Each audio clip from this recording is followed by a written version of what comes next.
Good morning, students. In this another video of chapter 5 that deals with minerals, and we were discussing about the power and energy resources.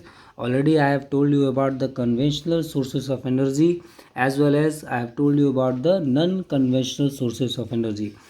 We have discussed about sustainable development, why there is need to conserve such resources for future use, and we should use them, especially the conventional sources of energy, in a judicious manner. I have discussed all the points.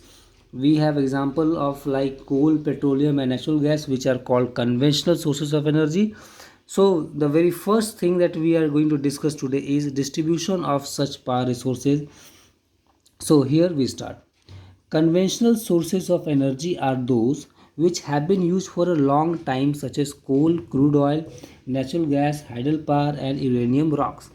ये वो sources है energy के जिनका इस्तेमाल करना हमको काफ़ी time से आता है, ठीक है, जो यूजेज में काफ़ी टाइम से हैं, इसलिए इनको कहते हैं कन्वेंशनल सोर्सेज ऑफ एनर्जी, ठीक है। तो इसमें आपका यूरेनियम रॉक्स भी आ जाए, क्योंकि आपको पता है कि जो यूरेनियम रॉक्स है उससे हम रेडियो एलिमेंट फाइंड करते हैं, जिसका इस्तेमाल एनर्जी जनरेशन में भी हो सकता है और इवन एटम बम्स बनाने में भी हो सकता है। तो सबसे पहला जो हमें कन्वेंशनल सोर्सेज ऑफ एनर्जी में जो पहला टॉपिक पढ़ना है वो है पेट्रोलियम।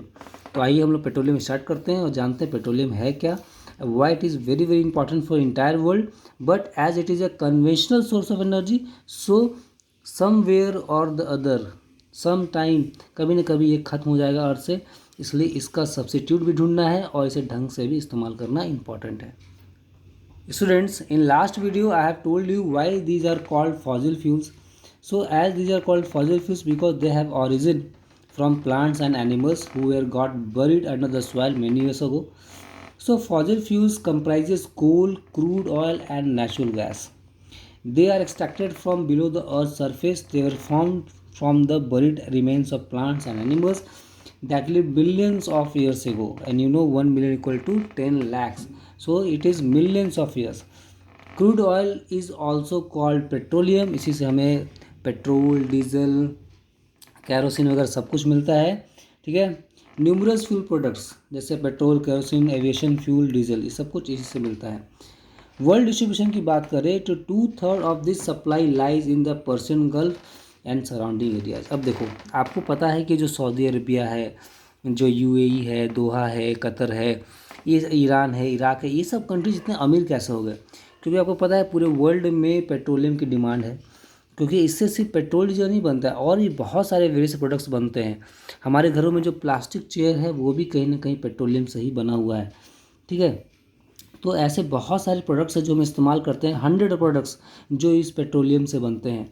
और इसका जो 2/3 है जो सप्लाई है वो पर्शियन गल्फ, जो हमारा मिडिल ईस्ट का एरिया है, उसके आसपास है। Like countries like Saudi Arabia, Iran, Iraq, Qatar have the largest reserves. Russia, Venezuela, Mexico, Libya, Nigeria, USA and North Sea, ठीक है, UK, Norway, Denmark, Germany and Netherlands that are sharing the oil discovered recently. तो यहाँ पे अभी हाल में ही ये oil discovered हुआ है, लेकिन मेनली जो इनकी सप्लाई है वो मिडिल ईस्ट कंट्रीज से ही है। तो ये जो है वर्ल्ड के मेजर ऑयल प्रोड्यूसिंग कंट्रीज़ हैं। लेकिन अब देखो, इसी वजह से इंडिया को हर साल billions of rupees, thousand of crore rupees पे करना पड़ता है फॉर इम्पोर्टिंग पेट्रोल, डीजल और you can say petroleum products from outside of India, from the countries like Iran, Iraq और इवन अमेरिका ऑल्सो। सो हम लोग अब बात करेंगे क्या इंडिया में इसका रिजर्व है या नहीं है। तो distribution of petroleum in India, इसके बारे में हम बात करते हैं। Till independence oil was only drilled and refined in Digboi in Assam. Assam आपका जो ईस्ट में आसाम है, वहाँ पे एक बहुत ही फेमस जगह है जिसका नाम है डिगबोई। वहाँ पे माइनिंग होती थी और वहाँ पे आपको रिफाइन भी किया जाता था डिगबोई में। और देखो, बीच में एक और रिफाइनरी हमारी है जो कि बरौनी एक जगह है बिहार में, वहाँ भी इसको रिफाइन किया जाता है। Now it is drilled in Gujarat plains. अब गुजरात प्लेन्स में ड्रिल होता है the Cambay offshore area and the coast of Mumbai at Bombay High. Bombay High तो बहुत ही फेमस है, आई थिंक बचपन से हम लोग सब पढ़ते आ रहे बॉम्बे हाई में ही। हमने पिक्चर्स भी कई बार देखा होगा कि समुद्र के बीच में पूरा सेटअप लगा हुआ है और वहाँ हम ड्रिल करते हैं। Some oil is also found in the deltaic areas of Godavari, Krishna, Kaveri and Mahanadi rivers. तो इन सब एरियाज़ में भी हमको देखने को मिलता है। तो पेट्रोलियम जो है कि बहुत इंपॉर्टेंट है। आज इंडिया को बहुत ही ज़्यादा सारा पैसा पेट्रोलियम प्रोडक्ट्स को बनाने के लिए इंपोर्ट करने में खर्च होता है। इसलिए जो इंडियन गवर्नमेंट है वो कोशिश कर रही है कि जो हमारे पास जो डेल्टाइक रीजन्स हैं या कृष्णा गोदावरी वैलीज़ है, इन सब वैलीज़ में अगर ऑयल रिजर्व मिलता है तो ये हम कंट्री के लिए बहुत ही बूस्ट होगा, बहुत ही इंपॉर्टेंट होगा। क्यों?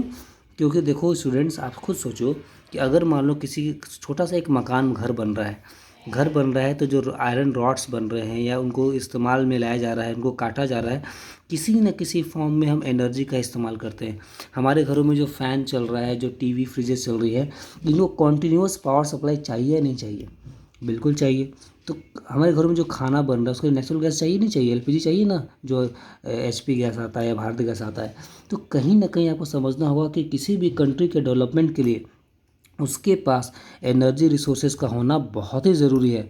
जिस कंट्री के पास एनर्जी रिसोर्सेज नहीं है, उसे बहुत ज़्यादा इंपोर्ट करना पड़ रहा है या प्रॉब्लम फेस करनी पड़ी है, उस कंट्री का डेवलपमेंट बहुत रुक जाएगा। क्योंकि आप खुद सोचो कि इतने बड़ी कंट्री में इतने सारे हाउसेज हैं, इतने सारे फैक्ट्रीज़ हैं, उनको कॉन्टीन्यूअस पावर सप्लाई चाहिए, बिजली चाहिए, ठीक है। तो कहीं ना कहीं हमें कॉन्टीन्यूअस इन रिसोर्सेज की एबिलिटी होनी चाहिए और इनका ढंग से इस्तेमाल करना भी आना चाहिए। तो नेक्स्ट वीडियोज़ में, नेक्स्ट क्लासेस में हम सीखेंगे नेचुरल गैस के बारे में और फिर डिस्कस करेंगे कोल के बारे में। Thank you.